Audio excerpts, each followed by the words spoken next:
Okay, so those who know me know I'm a Sony Pro and I've collected a lot of weird cameras over the years.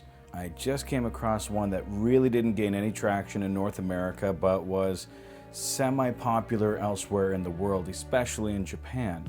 Now, Sony many years ago released their QX line, the QX10, QX30, the QX100, and the idea here was smartphones did not have very good cameras. So you attach something with a larger sensor than what you would have on a smartphone and something that may have had a better lens than what you'd have on your smartphone, and then you could attach it to your smartphone and take photos. But the problem was smartphones caught up, and many smartphones take more than adequate photos, and especially for people's needs for selfies and so on, and you had to carry an extra module, and it died off.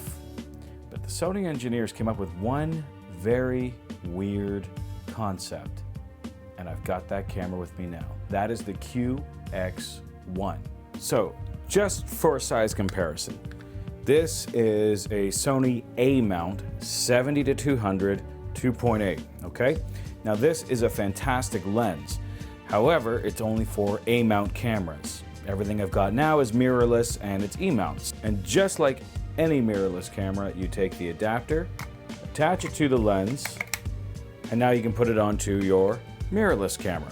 Sounds simple enough, right? Well, what if I said Sony came out with a camera that was really no bigger than an adapter for a camera? This right here is the Sony QX1.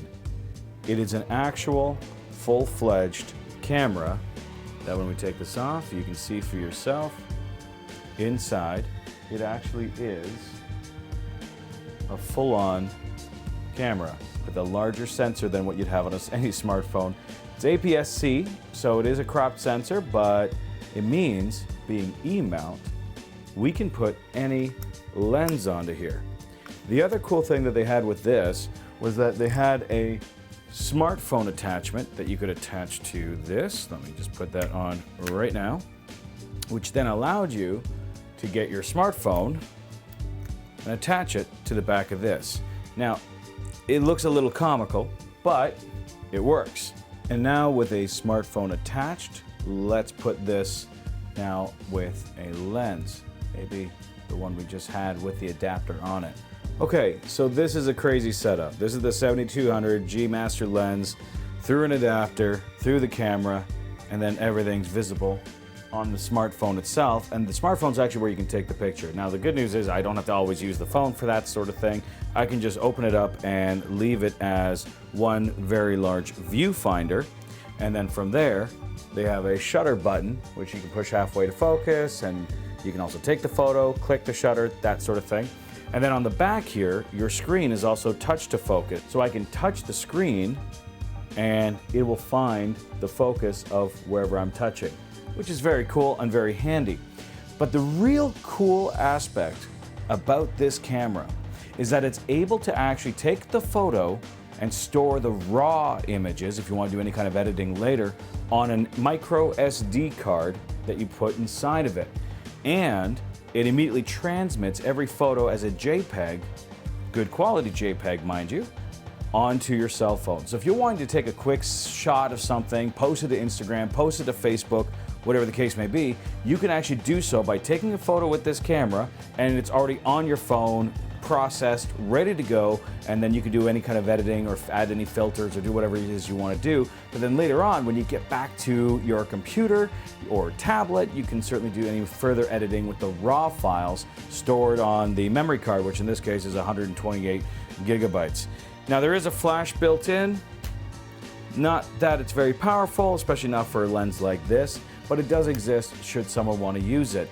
But the functionality of having a tripod mount on the bottom, the ability to connect it directly to your computer, to be able to put any E-mount lens on here, makes this a really compelling purchase, even if it is used, because this was a very good sensor for its time. Okay, so what have we got to maybe play with it? Something that wasn't even in existence back then. Well, one of the things I could do is make use of some of the lenses I've got. I love the Zeiss Batis 25, which is currently recording right now, great lens. Another great lens that I got recently is the 135mm 1.8 G Master lens. And that is just incredible. But that was just released recently, and that wasn't even in their thoughts when they built that camera many years ago. So I wonder how that looks like with this camera. Well, we're gonna take some test shots, and for that, I think I'm gonna need my dog's help. We're gonna go take some photos with the Warbike and see what that little tiny camera can do. Okay, Phoenix, we're gonna get ourselves ready for a ride.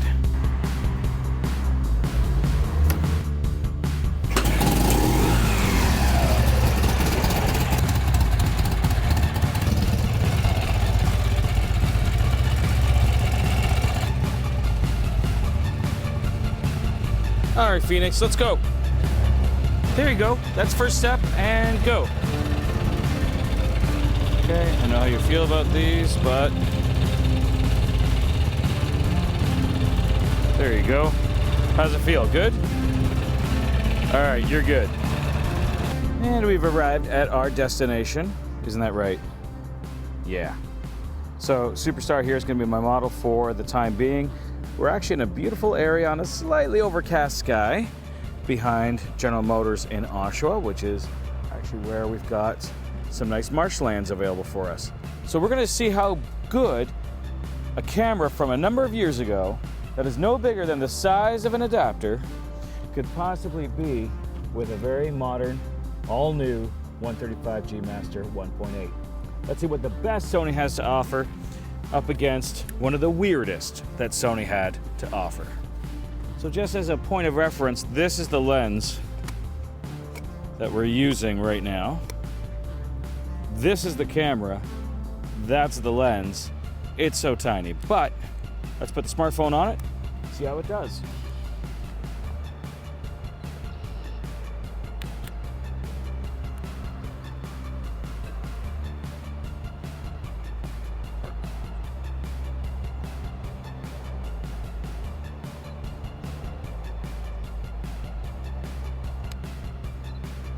Hey, Phoenix.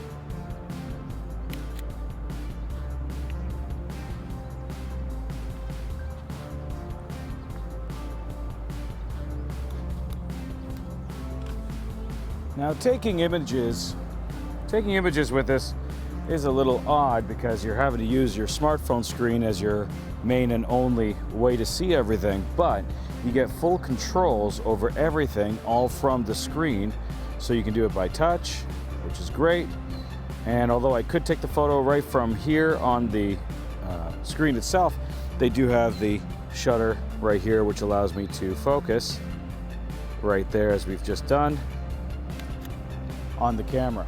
So that makes it very handy. So even something like this can actually take very good photos. You can actually take a shot down here to see the valley, get some maybe rich tonal gradation.